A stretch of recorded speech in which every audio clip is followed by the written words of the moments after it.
Astaghfirullah. Bismillahirrahmanirrahim. Assalamualaikum warahmatullahi wabarakatuh.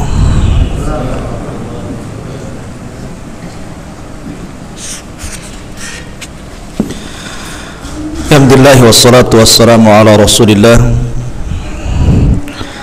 wa ala alihi wa sahbihi wa mawalah wa la hawla wa la quwata illa billahi wa ba'du.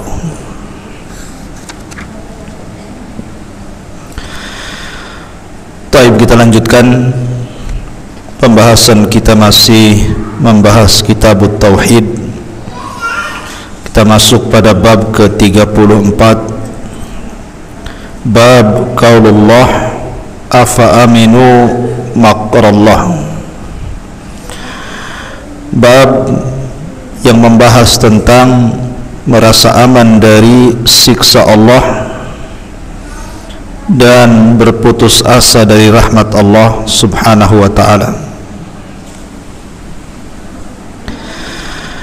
Allah subhanahu wa ta'ala berfirman di dalam surah Al-A'raf ayat 99,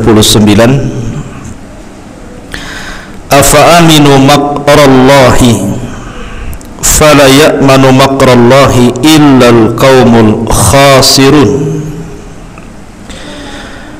Maka apakah mereka merasa aman dari azab Allah?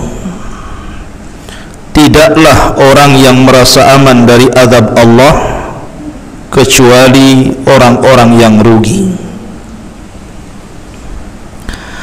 Syekh Muhammad bin Abdul Wahhab mencantumkan bab ini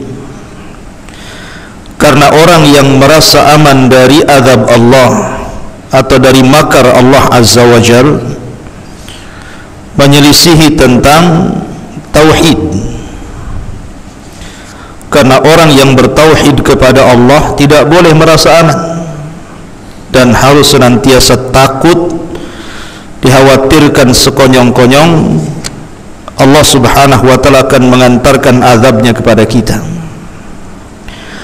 Makanya di antara hal-hal yang bisa mengurangi tauhid adalah merasa aman dari makar Allah.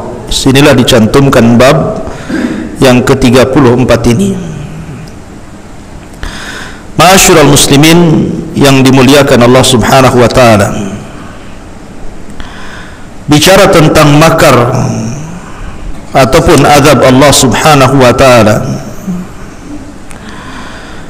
maka kita melihat tentang kisah-kisah di dalam Al-Quran bagaimana Allah subhanahu wa ta'ala menyiksa orang-orang sebelum kita karena mereka merasa aman dari makar Allah.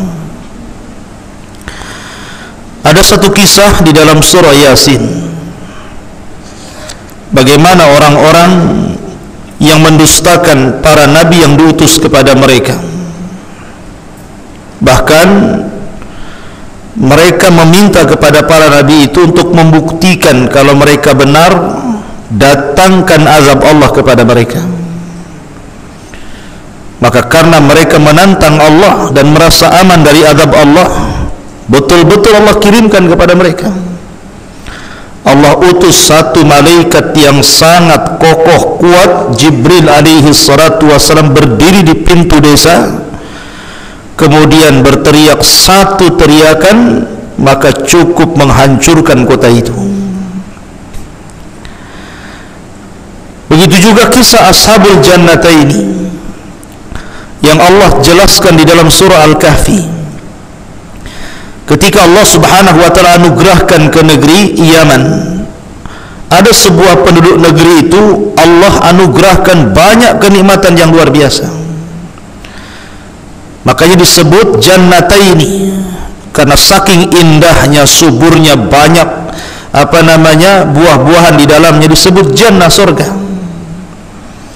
Dan Allah limpahkan kekayaannya kepada penduduk negeri itu. Bayangkan, tidak ada musim, berbuah terus setiap hari. Kalau kita nunggu durian, nunggu musim durian lah ya. Ingin mangga, nunggu musim mangga. Ingin apa lagi? Kecuali antum ke pasar semua ada. Tetapi Allah berikan nikmat yang luar biasa. Kebun itu tidak pernah ada musimnya, setiap hari berbuah. Bahkan kalau orang masuk kebun itu membawa keranjang di atas kepalanya, keluar sudah penuh, nggak usah dipetik. Saking Allah mudahkan itu. Tetapi fakafarat bi an'umillah, mereka kufur dengan nikmat Allah Azza wa Jal, merasa aman dari makar Allah Azza wa Jal. Akhirnya Allah Subhanahu wa Ta'ala kirim tikus-tikus sebesar kucing. Besar nggak tuh tikus sebesar kucing itu? Besar, ya kan? Dan begitulah Allah Subhanahu wa Ta'ala kalau mengirim tentara-tentaranya, cukup diutus tikus saja. Tikus itu masuk ke dalam benteng, yang benteng itu untuk membentengi bendungan, waduk. Waduk dulu kan terbuat dari kayu, bukan kayak sekarang pakai semen. Mana ada gigi tikus bisa makan semen. Artinya bahwa tikus-tikus ini menggerogoti kayu-kayu itu. Akhirnya jebol. Kemudian Sad Ma'rib, bendungan sungai Ma'rib akhirnya pecah. Maka sungai itu menghantam dua kebun tadi, habis. Begitulah Allah Subhanahu wa Ta'ala mengirim azab bagi orang-orang yang merasa aman dari makar Allah Azza wa Jalla. Namrud ini merasa aman dari makar Allah. Dia merasa bisa menghidupkan dan bisa mematikan. Ana uhyi wa umit, saya bisa menghidupkan, saya juga bisa mematikan. Maka Allah Subhanahu wa Ta'ala kirim satu nyamuk. Bayangkan, tidak perlu Allah kirim buaya darat. Allah kirim satu nyamuk masuk di telinganya, kemudian menghancurkan otaknya. Terpaksa dia menggedor-gedorkan kepalanya supaya nyamuknya keluar. Akhirnya dia mati. Satu nyamuk cukup untuk menghilangkan kesombongan Namrud. Satu nyamuk, ya kan? Itulah tentara Allah. Tapi nyamuk ini tentara Allah. Sebagaimana Allah Subhanahu wa Ta'ala mengirim virus corona, kan? Ke corona lagi kita larinya, untuk menghancurkan kesombongan penguasa Cina. Ya. Dari sini ma'asyiral muslimin, maka Allah katakan afa aminu makrallah, jangan merasa aman dari makar Allah. Ciri-ciri orang yang merasa aman dari makar Allah, kata para ulama, adalah orang yang ketika bermaksiat dia tidak memikirkan dosa. Jadi ketika dia bermaksiat itu tenang, seolah-olah dia tidak sedang melakukan dosa. Ketika dia berzina dia tenang, ketika dia minum khamar dia tenang, ketika dia berjudi dia tenang, ketika dia melakukan maksiat dia tenang, tidak, seolah-olah itu bukan dosa. Ini ciri-ciri orang yang merasa aman dari makar Allah. Atau orang yang melakukan maksiat tidak terang-terangan. Manusia kan tidak lihat saya, manusia tidak memandang saya, manusia tidak tahu saya sedang bermaksiat. Dia tidak paham bahwa di langit ada yang memperhatikan dia, di langit ada yang mendengar dia, di langit ada yang mengawasi dia. Berarti orang ini aman dari makar Allah Azza wa Jal. Betapa banyak orang yang datang kepada Allah membawa pahala sebesar gunung Tihama, kemudian Allah hancurkan dengan maksiat yang tidak terang-terangan. Itulah orang-orang yang merasa aman dari makar Allah. Fala ya'man makrallahi illal qaumul khasirun. Ingat, terkadang makar Allah itu Allah kirimkan di saat manusia sedang lalai. Rata-rata azab yang kita lihat, rata-rata musibah yang kita lihat di negeri kita, itu umumnya datang bukan di siang hari. Umumnya datang bukan ketika matahari terbang, ketika manusia terbangun, ketika manusia sudah sadar, tidak. Umumnya mendekati pagi, entah di malam hari, entah di waktu subuh. Jadi manusia itu kadang belum bangun. Terkadang manusia masih lalai, belum sempat bertobat sudah datang tuh musibah. Begitulah wa makaru makran wa makarna makran wallahu khairul makirin. Mereka hendak membuat makar, Allah juga buat makar, dan sebaik-baik makar adalah makar Allah Subhanahu wa Ta'ala. Allah Subhanahu wa Ta'ala berfirman, ikhwan, inna batsya rabbika lasyadid. Allah Subhanahu wa taala kalau sudah mengirim azab, maka azab itu sangat pedih dirasakan. Sering saya katakan bahwa orang yang merasa aman dari makar Allah itu ada yang bersifat pribadi, ada yang bersifat kelompok, ada yang bersifat negara, ya. Seperti umpamanya bersifat individu, orang-orang yang membiasakan melakukan fahisyah, kemaksiatan seperti perzinahan, melakukan homoseksual, mabok dan yang lainnya. Mereka tidak sadar bahwa di balik perbuatan itu ada tentara-tentara Allah yang akan datang kepada mereka. Rasul mengatakan, "Idza dhahara al-fahishatu fi qaumin qattun hatta yu'linu biha." Apabila sebuah fahisyah, perzinahan, homoseksual dan yang semacamnya sudah melanda di sebuah negeri dan berani terang-terangan, illa fasha fihi mutta'un wal auja allati lam takun madat fi aslafihim. Allah akan kirim tentara-tentaranya, akan membuat penyakit ta'un dan berbagai macam penyakit yang belum ada sebelumnya. Lihat bagaimana tingkat masyarakat kita yang bermaksiat itu, yang berzina, homoseksual, macam-macam penyakit datang kan. Ada namanya penyakit raja singa. Ya memang singa raja, tapi ini bukan raja singa itu, ya. Ada penyakit AIDS, macam-macam. Sampai hari ini orang-orang berusaha untuk mencari obatnya. Banyak orang-orang cerdas, orang-orang pandai, orang-orang cerdik, profesor, doktor kesehatan berkumpul satu dunia mencari bagaimana solusinya, virus apa obatnya. Tetapi mereka tidak sadar yang mereka lawan adalah tentara Allah. Mereka sedang berperang dengan tentara Allah. Mereka tidak bisa melawan. Afa aminu makrallah. Jangan merasa aman dari makar Allah Azza wa Jalla. Yang Allah kehendaki bukan mencari obat dari penyakit itu. Yang Allah kehendaki berhenti kalian dari maksiat itu. Itu maksudnya.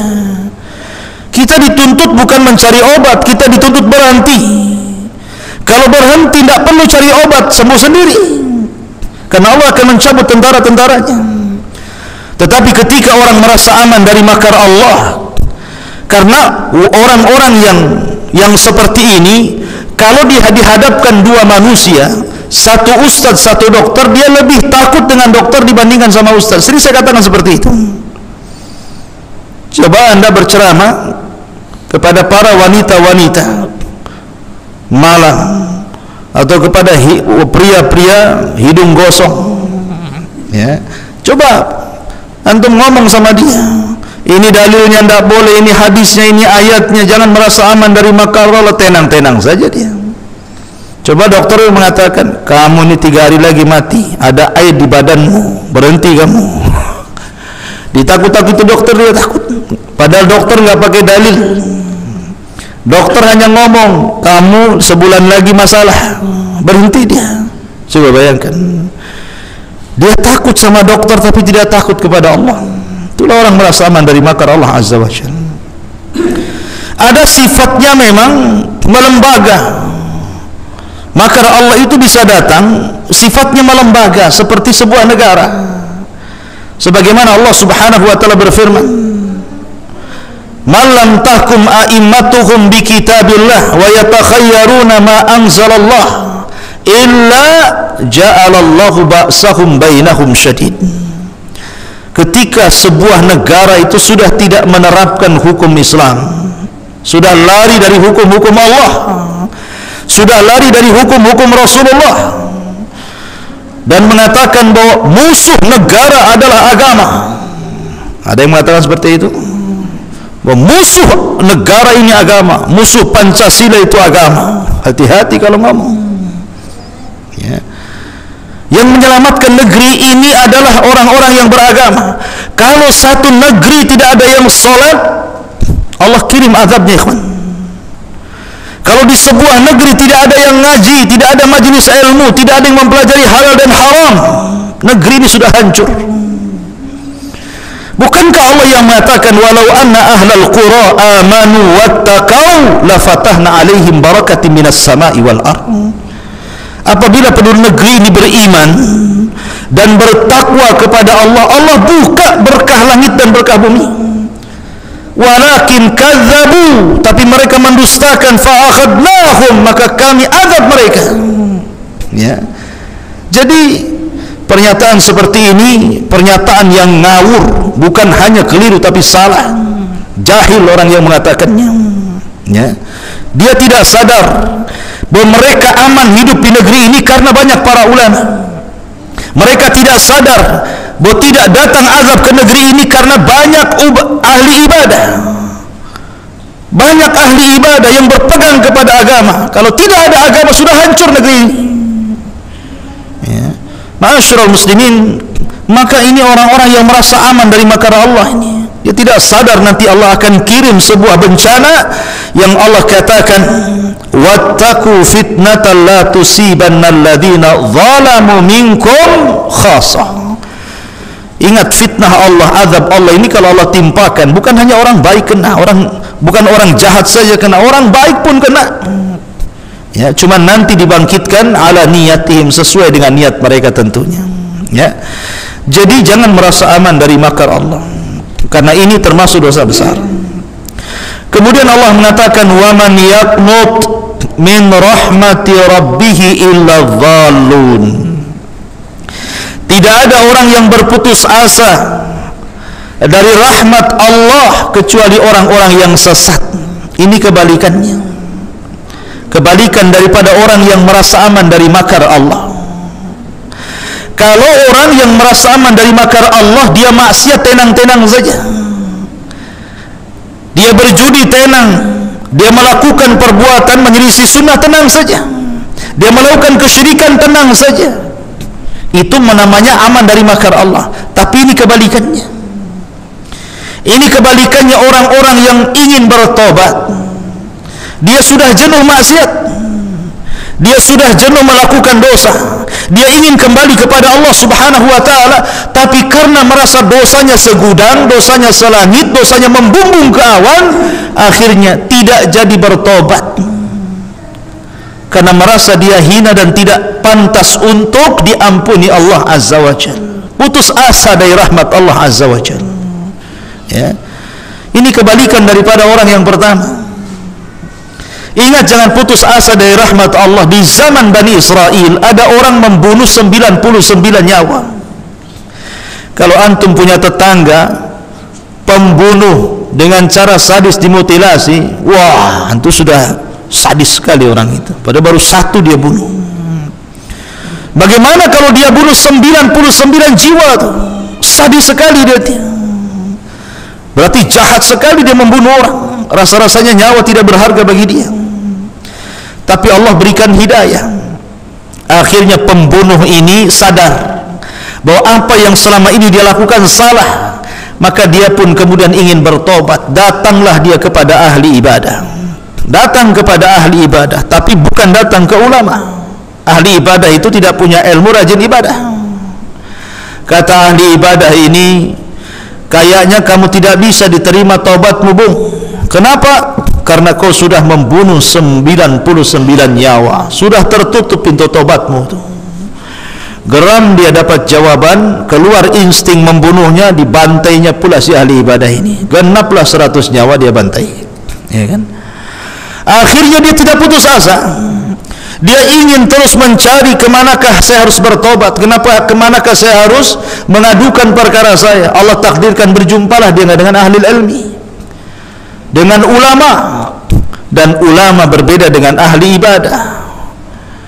Makanya tidurnya ulama beda dengan tidurnya orang jahil. Tidurnya ulama itu berpahala, tidurnya ulama itu menghapuskan dosa, tapi tidurnya orang jahil membawa dosa dan membawa keburukan. Coba antum tahu, kalau antum punya ilmu, antum sebelum tidur antum wudu, maka orang yang berwudu sebelum tidur, dia tahu, dia punya ilmunya, wudu dulu, tidur. Ketika tidur di sebelah antum sudah ada malaikat tuh. Setiap antum bergerak ke kanan, malaikat sebelah kanan mengatakan Allahumma gfir lahu, ya Allah ampuni orang ini. Setiap bergerak ke kiri, malaikat sebelah kiri mengatakan Allahumma gfir lahu, ampuni orang ini. Sampai pagi malaikat mendoakan ampunan. Lihat, orang tidur saja didoakan. Tapi orang jahil, karena dia tidak punya ilmunya, ya main tidur saja. Lihat kursi, tidur di kursi. Lihat lantai, tidur di lantai. Lihat kasur, tidur di kasur. Nggak peduli. Ya, lihat guling bantal, langsung tidur kan itu. Maka di kiri kanannya setan. Makanya dimimpikan yang aneh-aneh. Bangun sakit semua badan. Ya. Ma'asyiral muslimin yang dimuliakan Allah Azza wa Jalla. Intinya bahwa orang ini berjumpa dengan orang alim. Kata orang alim ini, kalau kau ingin bertobat mudah. Kamu harus berjalan ke sebuah kampung. Di sana ada kampung. Semua orang soleh, semua para ulama, semua ahli ibadah. Kau bisa belajar kepada mereka supaya engkau diampuni dosamu. Akhirnya dikasih alamat. Berangkatlah anak laki-laki yang sudah membunuh 100 jiwa ini. Di tengah jalan Allah takdirkan meninggal dia. Ketika dia meninggal itulah dua malaikat rebutan rohnya. Kata malaikat azab, ini ruh bagian saya. Dia pantas masuk neraka. Yang dibunuh sudah 100 nyawa. Datang malaikat rahmat menarik rohnya dan mengatakan, dia bagian saya. Karena walaupun dia sudah membunuh 100 nyawa, toh dalam hatinya ada keinginan bertobat kepada Allah, dia pantas mendapatkan rahmat. Akhirnya rebut-rebutan, Allah subhanahu wa ta'ala kirim malaikat pemutus, malaikat hakim, dan dikatakan kis bainal aradaini. Sudahlah, tidak usah ribut. Sekarang ukur saja antara kematian dia, jarak kepada orang alim dengan jarak ke kampung orang soleh yang akan dituju, mana dekat? Ya. Kalau dekat ke kampung yang mau dituju, berarti dia sudah mendapatkan rahmat. Kalau dekat kepada orang yang bertanya kepada orang alim dan masih jauh dari kampung itu, maka memang dia layak mendapatkan azab. Akhirnya Allah lipat, subhanallah. Padahal jarak ke kampung itu lebih jauh dibandingkan kepada orang alim. Tapi karena rahmat Allah luas dibandingkan murkanya, Allah lipat bumi itu jadi lebih dekat ke kampung itu, bayangkan. Ya kan? Itulah rahmat Allah Azza wa Jalla. Allah itu luas rahmatnya, kasih sayangnya lebih luas daripada murkanya.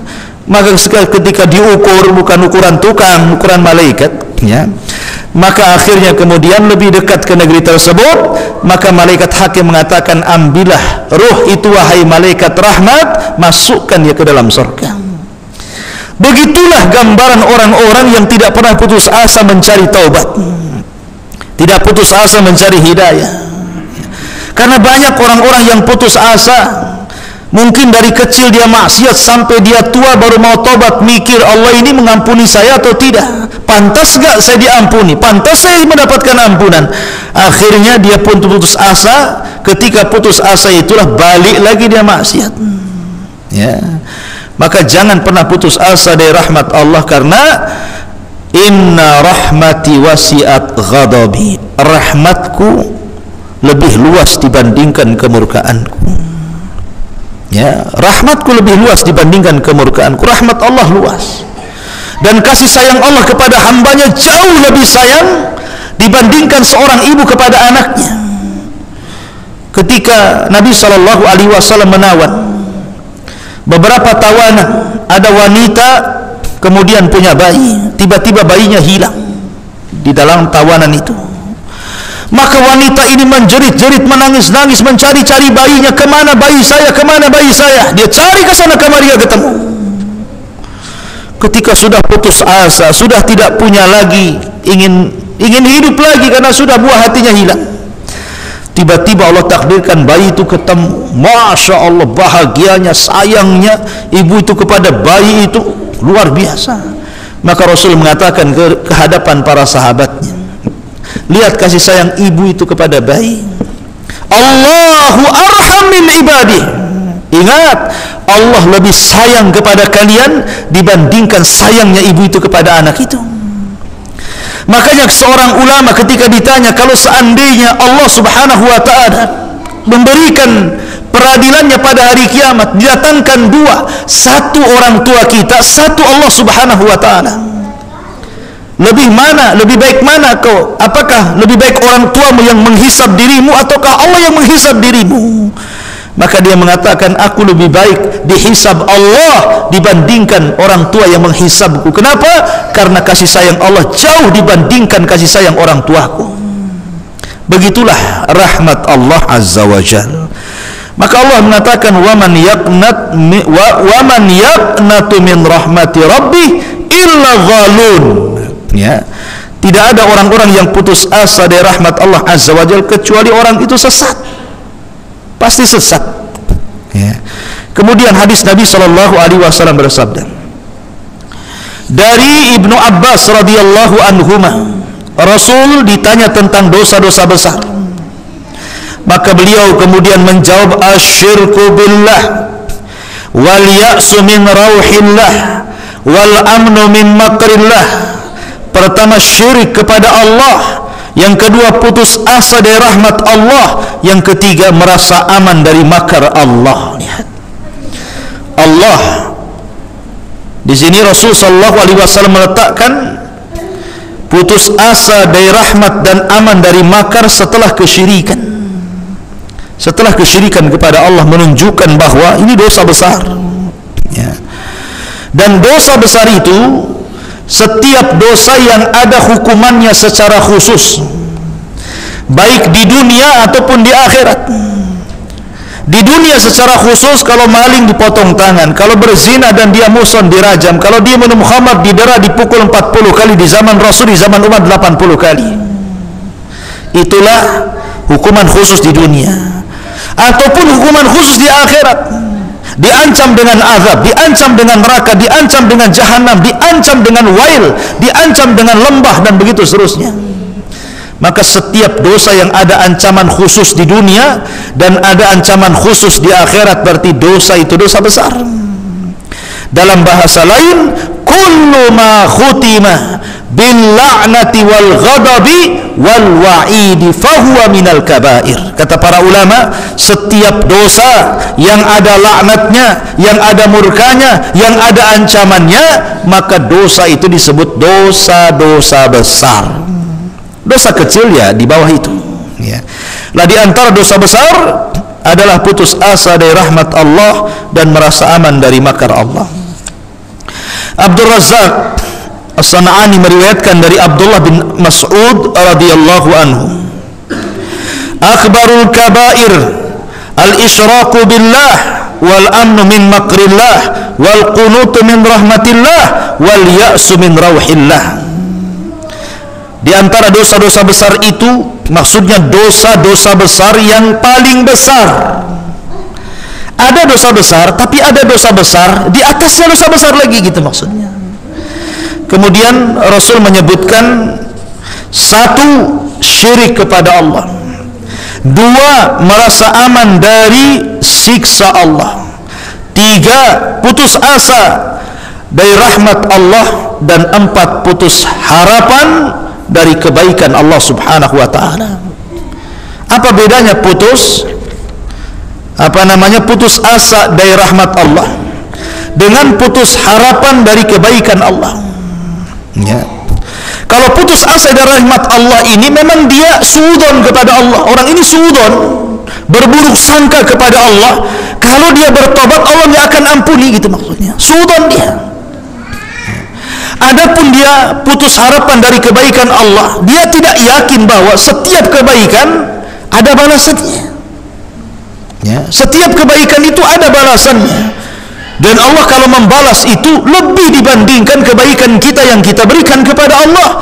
Makanya sering saya katakan, orang masuk surga itu karena rahmat, bukan karena keadilan. Sebab kalau karena keadilan, satu pun manusia tidak ada yang bisa masuk surga.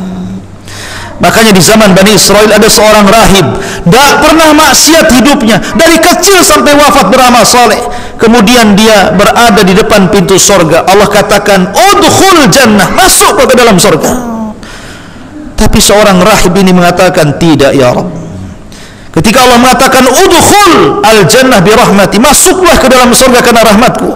Tiba-tiba dia mengatakan, tidak ya Rabb, saya tidak ingin masuk surga karena rahmatmu. Karena rahmatmu hanya diberikan kepada orang-orang yang ahli maksiat, yang kau masukkan ke dalam surga, wajar mereka mendapatkan rahmat. Tapi aku tidak pernah maksiat. Kenapa aku harus masuk surga dengan rahmatmu? Aku ingin masuk surga karena amalanku. Aku ingin masuk surga karena sholatku, karena doaku, karena baca Quranku, karena pokoknya aku tidak mau rahmatmu. Betul-betul aku ingin masuk surga karena aku sudah beramal soleh. Kata Allah, baik, sekarang hitung kebaikanmu berapa. Hitung kebaikanmu seberapa, mulai dari kau lahir sampai kau mati, berapa kebaikanmu.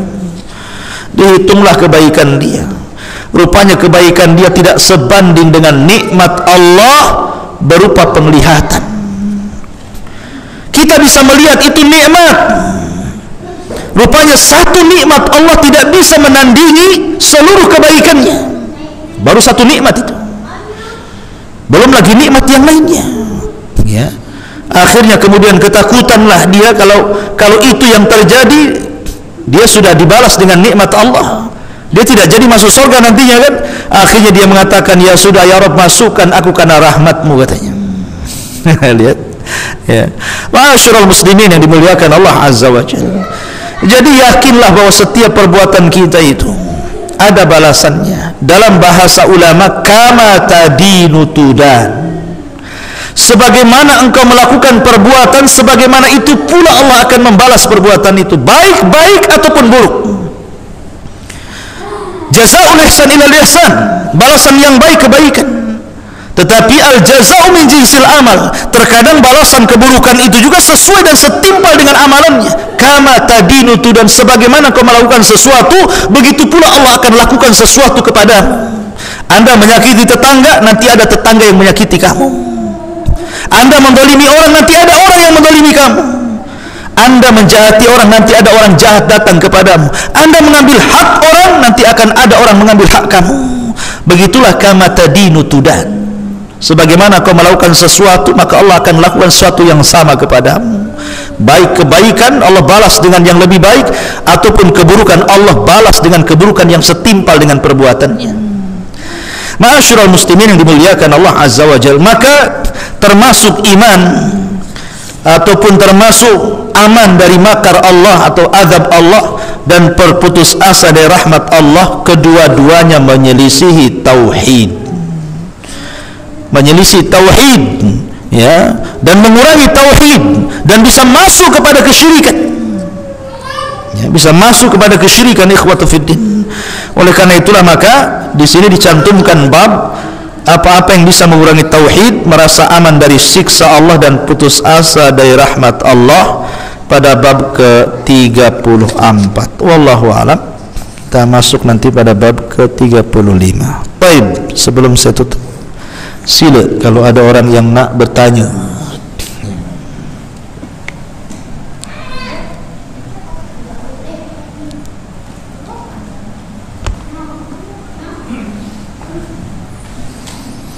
Rupanya tak ada. Okeylah, kita tutup. Subhanakallah bihamdika, asyhadu an la ilaha illa anta astaghfiruka wa atubu ilaik. Allahu ta'ala alam. Assalamualaikum warahmatullahi wabarakatuh.